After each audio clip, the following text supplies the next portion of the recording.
Hi friends, स्वागत है आपका स्टोरी नेक्स्ट में। आज हम बात करेंगे द क्रिसमस ट्री की। तो ऐसा माना जाता है कि सबसे पहले पेड़ों को सजाने की शुरुआत 16वीं सदी में हुई थी। मॉडर्न डे जर्मनी की एक पौराणिक कथा के अनुसार इंग्लैंड के लेजेंड सेंट बोनीफेस एक मिशन के लिए जर्मनी जा रहे थे। उस वक्त ठंडी का मौसम था। वो जंगल के रास्ते से जा रहे थे। थोड़ी दूर निकल जाने के बाद वो देखते हैं कि पेगन्स नाम के लोगों का एक समूह एक भेड़ की बलि देने की तैयारी कर रहे थे। तो वो जल्दी से वहां जाते हैं और पूछते हैं कि तुम इस भेड़ की बलि क्यों दे रहे हो। तो पेगन्स कहते हैं कि हमारे यहाँ एक परंपरा है, इस पुराने ओक के पेड़ की पूजा करने के लिए हमें एक भेड़ की बलि देनी पड़ती है। तो सेंट बोनीफेस कहता है कि तुम इस पुराने पेड़ के लिए एक भेड़ की बलि दे रहे हो। इतना कहते ही जो भेड़ को बलि दे रहा था उसके हाथ से कुल्हाड़ी छीन लेता है और एक ही झटके में उस पेड़ को काट देता है। उसका ये पराक्रम देखकर पेगन्स दंग रह जाते हैं। लेकिन अच्छे काम के लिए सेंट बोनीफेस ने उस पेड़ को काटा था, इसीलिए वहां ऑन द स्पॉट एक फर ट्री उग निकल आता है, जिसे देखकर पेगन्स झूम उठते हैं। तो दोस्तों, इससे शुरुआत हुई फर ट्री यानी क्रिसमस ट्री की। चलिए अब हम बात करते हैं फर ट्री को सजाने की। मध्य युग के दौरान जब चर्चों की स्थापना की गई तब चर्च में सिर्फ फर ट्री को सजाया जाता था, जिसे देखकर बाद में लोग अपने घर में फर ट्री को सजाने लगे।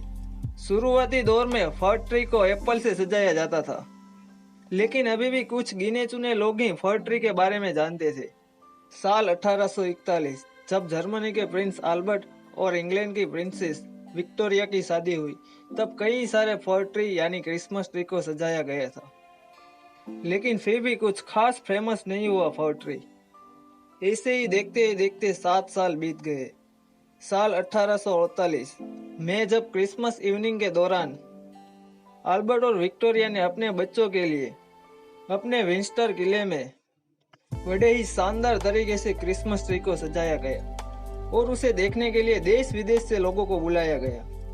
उन्हीं में से एक लंदन न्यूज का रिपोर्टर रॉयल कपल और उसके शाही बच्चों की क्रिसमस ट्री के साथ फोटो लेता है और अपने न्यूज़पेपर इल्यूस्ट्रेटेड लंदन न्यूज में छाप देता है। वो शाही फोटो पूरे वर्ल्ड ने देखी और उसे देखकर लोगों ने अपने घर में फर ट्री को सजाने की शुरुआत की। ऐसे ही काफी समय बीत गया।